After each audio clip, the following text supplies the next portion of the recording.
Alright, so in the previous class, we talked about 5' cap and 3' polyadenylation tail, right? These are the two modifications that occurs in premature mRNA in eukaryotes, right? And takes place in the nucleus. So these were the first modification that tends to occur in mRNA, in premature mRNA.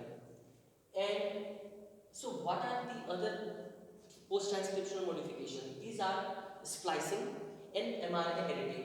So I've said in the previous video that splicing and mRNA editing kind of alters the premature mRNA and makes it more mature and functional, right?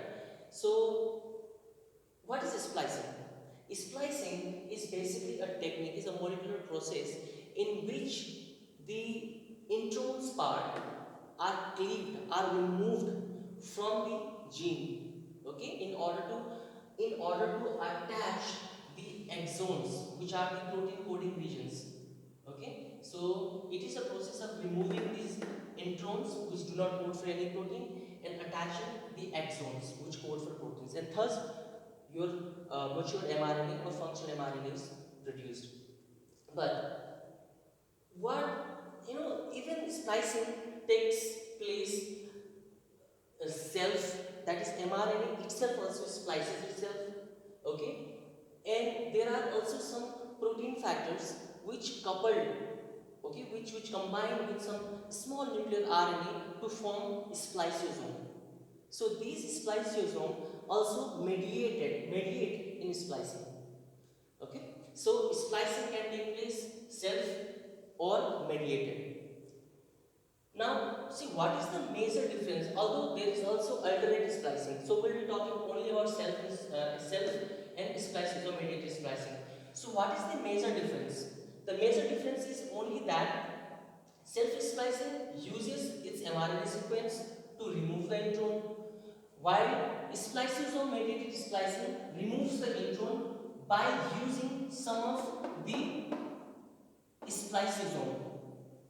Okay, I've already mentioned again, spliceosome is actually a complex which is made out of uridine rich mRNAs, or let's say, yeah, urine rich RNA, small nuclear RNA attached to some small particle proteins. Thus, this is a ribonucleoprotein particles. Okay, so these are also called spliceosome. Now, let us go through the process. It is very similar, both of them are very similar. Just look at this exon. We have exon 1, intron, exon 2, 5' cap and 3' cap. But also we have to see that in the intron and exon junction, there is a sequence AGGU. Here also you can see AGGU. So basically this GG, in the middle of the G, this is the splicing site.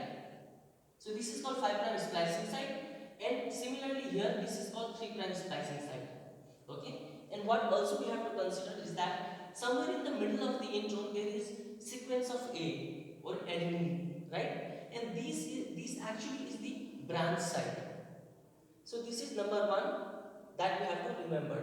In the second step, what happens is that if this is our branch point A, you see here, if this is our branch point, I've tried to show it in the structure wise.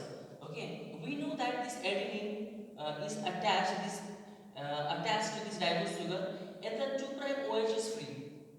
So this OH or oxygen of this adenine actually attacks nucleophilically to the 5' phosphate of the G.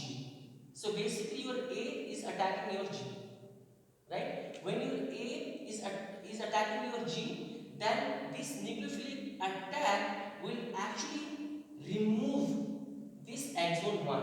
So here you see your exon 1 is free.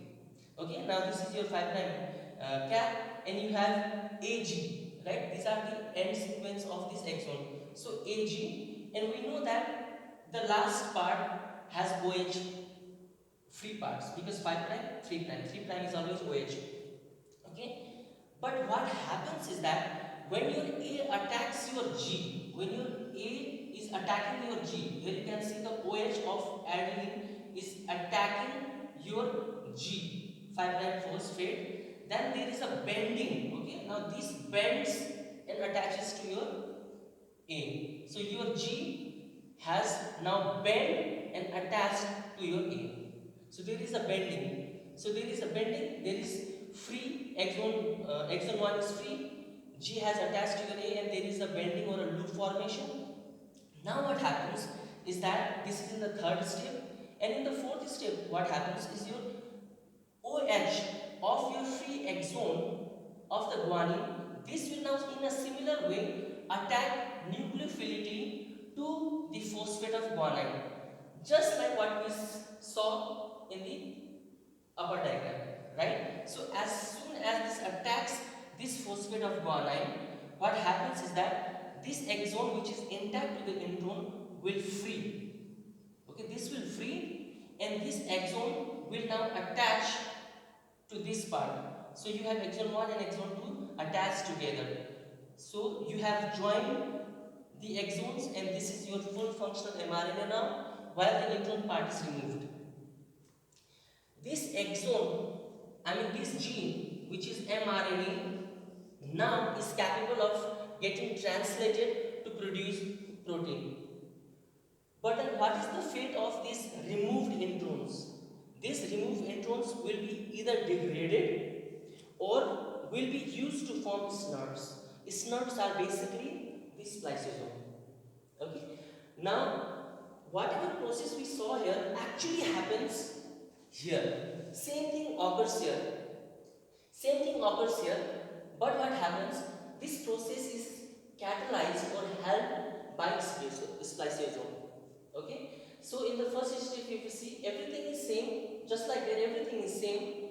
And now we know that this A is going to attack your G, right? But this will be catalyzed by your U1, U2. Why have I written U? Okay, so basically, spliceosome have U1, U2, U4, U5, and U6. There are these 5 complex, and all these complex are rich in uridine, that is uracil. That is why I have written U. Okay, so initially what happens? U1 and U2 will come and bind. U1 will bind to this 5 prime splicing site, while U2 will attach to the branch site. Okay, now as soon as your A will attack to the G, there will be a bending, just like there. Okay, there will be a bending, and intron will bend upon itself, while this exon 1 is free. Similarly, like there. But what we can see here is that this free exon is attached by U5, while here U6 and U2 attaches to your intron to maintain their stability. Now you can see here U4 was also there, but you see no sign of usage of U4. Why? Because U4 only carries U6. That's its role, nothing more. Okay. Now this exon 1, which is free, will again attack your G of exon 2 as a result in a similar way. Okay, so this will attach to this part, so your exon 1, exon 2 will attach again, just like we saw there, and your intron will be removed. So same thing, only it was catalyzed by spliceosome. Now let's come to mRNA editing. mRNA editing is a very rare process which takes place only 0.01% in the editing of mRNA. Okay. So here, for example, I have here, let's say if this is a gene, okay, this is a full gene which codes for ApoB100. We know this is apolipoprotein particle which later on is incorporated in LDL, right? So what happens is that this codon CAA, this is normally which codes ApoB100, but because of the editing, the C converts into U. As a result, this becomes a stop codon, right? And this conversion was because of the RNA editing by deamination, that is, we just added amino group to the C and it converted to U. And this is the stop codon. Now what happens is that as polymerase translates, as it is translated by the ribosome, what happens?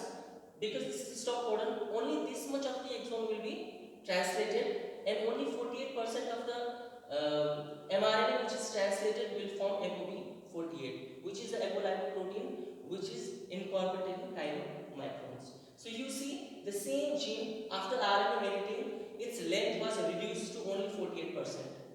Okay, and the protein that was synthesized was also different. ApoB48, which is used in chylomicron, and here ApoB100, which is used in LDL. We know what LDL in chylomicron does, right? Okay, thank you. So this is the post-transcriptional modification of splicing and mRNA editing that occurs in eukaryotes in the nucleus.